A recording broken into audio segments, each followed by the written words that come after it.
Hello guys, welcome to another video. First of all, I said that this story doesn't belong to me, so if you need the full story for yourself, you can go down in the description to find the link to the original post and with the full story for yourself. That being said, let's get into the video. What if Minato had adopted Obito on a better route?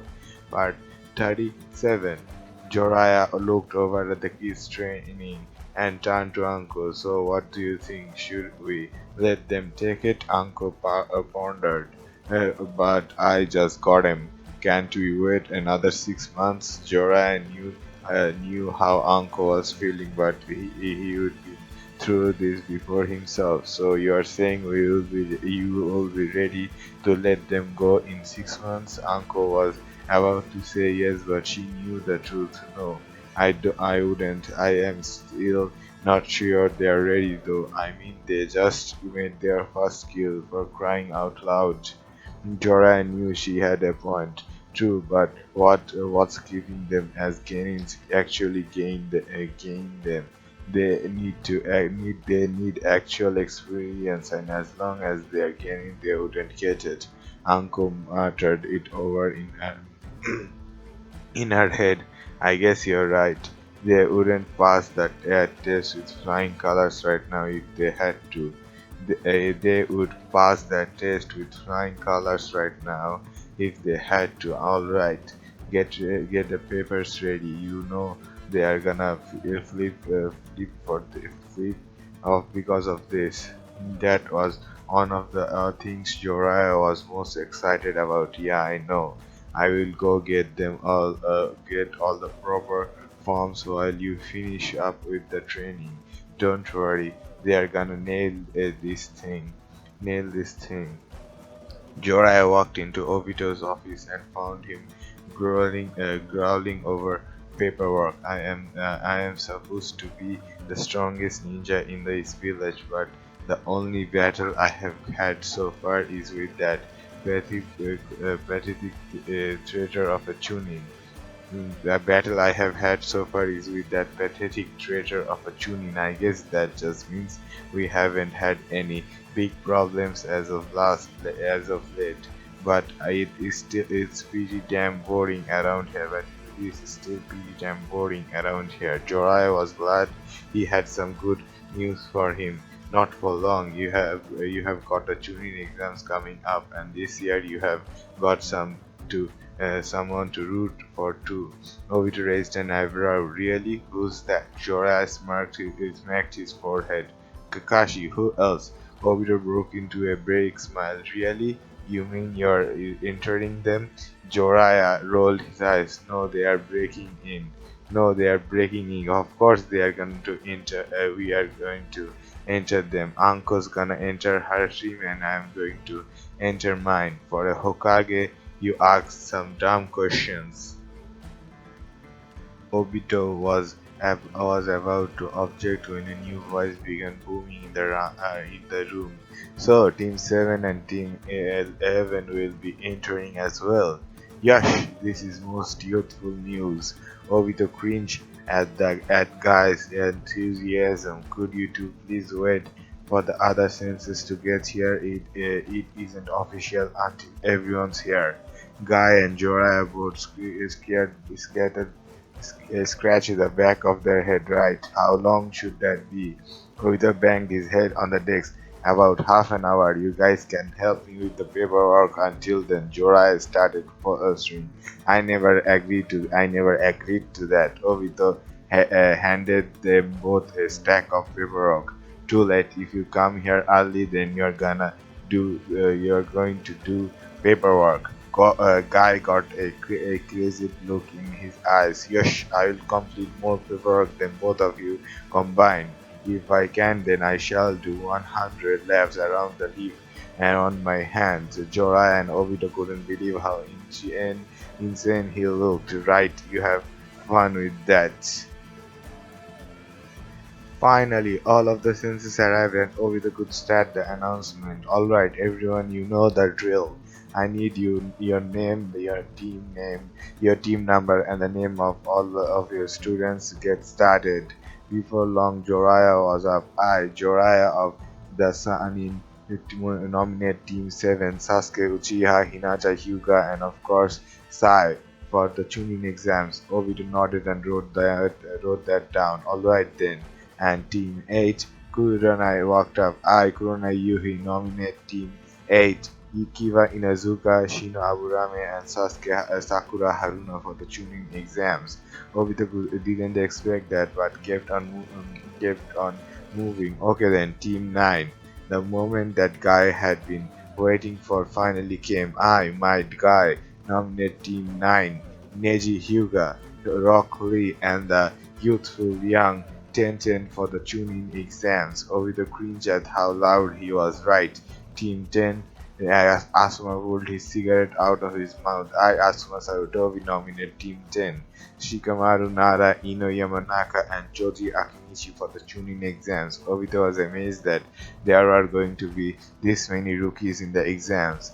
But last but not least, Team 11, Anko smirked. She never thought she would say this. I, Anko Omino, nominate Team 11, Naruto, Namikaze, Mito, Senju, and and Kakashi Uchiha for the tuning exams. Obito was glad to hear his son was going to be competing in the exam. He wrote down the last of the names and leaned back in his chair. Alright then, exams are in a week. Have your team prepared to go by then? As you all know, we are hosting the two exams this year, so you have got to make sure everything goes okay. Keep your students from causing any trouble with the foreign ninjas in whatnot. Asuma and Guy have each other sympathetic look.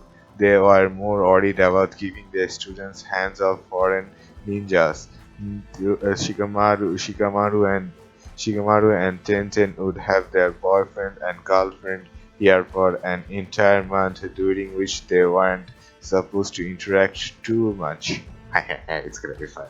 Jiraiya frowned as he thought about Naruto. Will there be any rookie ninjas there?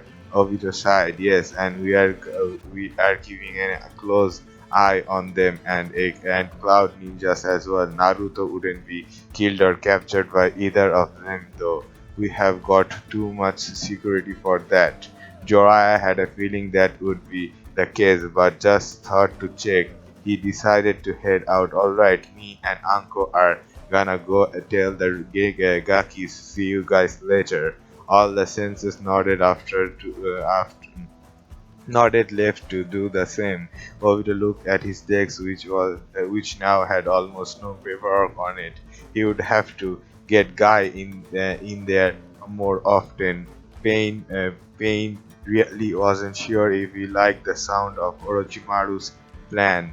So you plan to destroy the leaf with the help of the hidden sand. You are doing this. Why? Orochimaru gave one of his slimy smiles. He would have left the Akatsuki years ago if he had had a suitable body to transfer into. However, with the Uchiha being massacred, he had no one that he felt would qualify. Now the hidden leaf finally had something to give him again, a new Uchiha that he could mold into his perfect body to complete my transformation. Of course, Pain was afraid of that. The Akatsuki have no interest in the leaf at this time. If you don't want us against you, you will stay away from them. It wouldn't be beneficial to us in any way to risk two-tailed beast at the tuning exams. I don't want to hear you ask for the Akatsuki's help in this insane plan of yours. Orochimaru laughed. Oh, I wasn't going to ask the Akatsuki for help. I am simply being courteous by telling you that I am leaving, that's all. Pain narrowed his eyes. Do you really think it's that simple that you can just leave? Orochimaru nodded. Yes, I have been building my own hidden village in secret over the past 4 to 5 years. I doubt that you would be willing to take the risk of actually stopping me.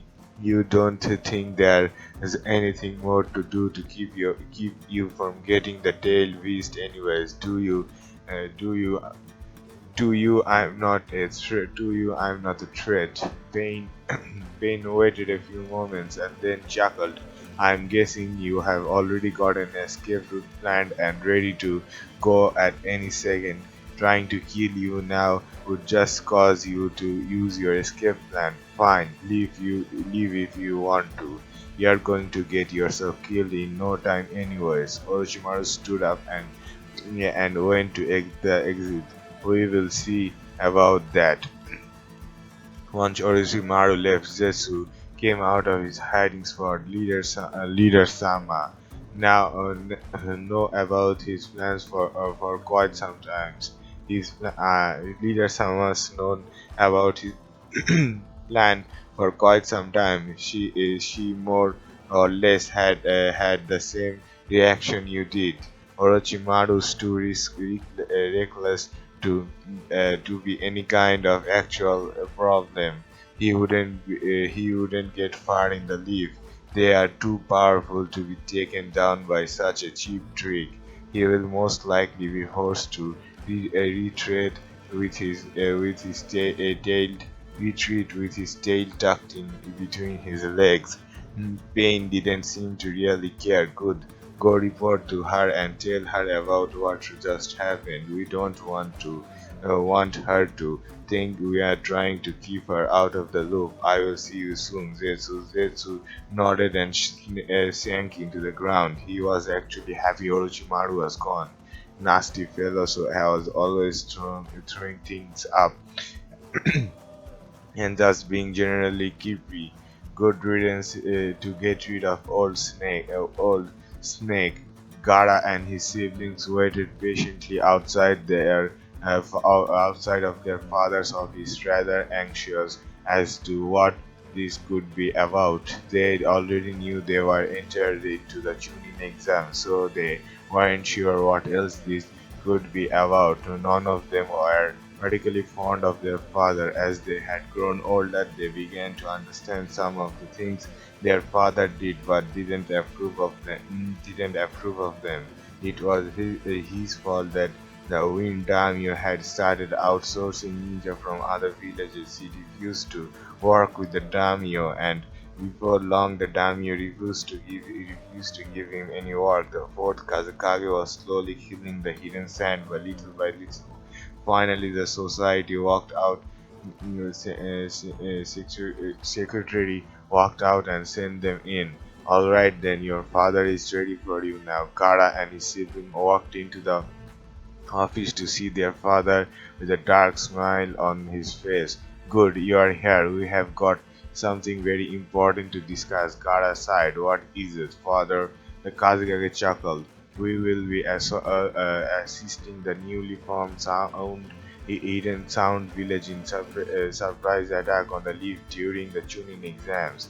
Tamari wasn't sure she heard that right. Attack the leaf? Why the hell would we do that? At the moment, we are good on good terms with them. Kankaro mumbled under his breath. Not to mention my girlfriend lives there. The Kazekage didn't seem to pay their objection any attention. We will be releasing Gara's power while inside the hidden leaf. It will crush them completely. They all got a little confused at that. Granted, it wasn't widely known that Gara's seal had been fixed completely, but their father definitely knew Gara couldn't just release it. Tamari was about to object when Gara stepped in. As you ask, as you wish, we will talk to you soon. The Kazekage nodded and Gara and the others walked out of the room. Tamari whispered at him, "What the hell was that?" You know we can't do any of that, father just said. Gara looked like he was in deep thought. True, but that wasn't father. Tamari gave him a funny look. What? Gara started to explain to his sister. He had a different chakra signature and didn't know my seal had been fixed. It's pretty clear that we are being taken to someone else. We are talking to someone else in that room. My guess is it that someone from the Sound who knows they need our help to defeat the Leaf. Tamari growled, "Who the hell do they think they are, trying to turn me against Shikamaru-kun?" Kankaro just thought of something. Wait, then where's father? Gara knew the answer, but wasn't sure how to say it. "I believe he is dead." Tamari gasped, "But who could kill him? Father wasn't weak." Kankaro agreed. "Yeah, he was a freaking Kage after all." Gara wasn't sure. "I don't know, but they were quite strong and very deceivious. We are going to have to alert the council and our allies in the leaf about this. We should play along for now and find out as much about this person as we can." Tamari and Kankori still didn't like it, but that was the best option. Things were starting to get very interesting, and it was during one of the moments most hectic event of the year. Who knew what was gonna happen at this point? That's all for part 37. If you wanna be notified for future parts, then the best way is by subscribing. That's all for this video. I have to see you in the next one. Bye bye.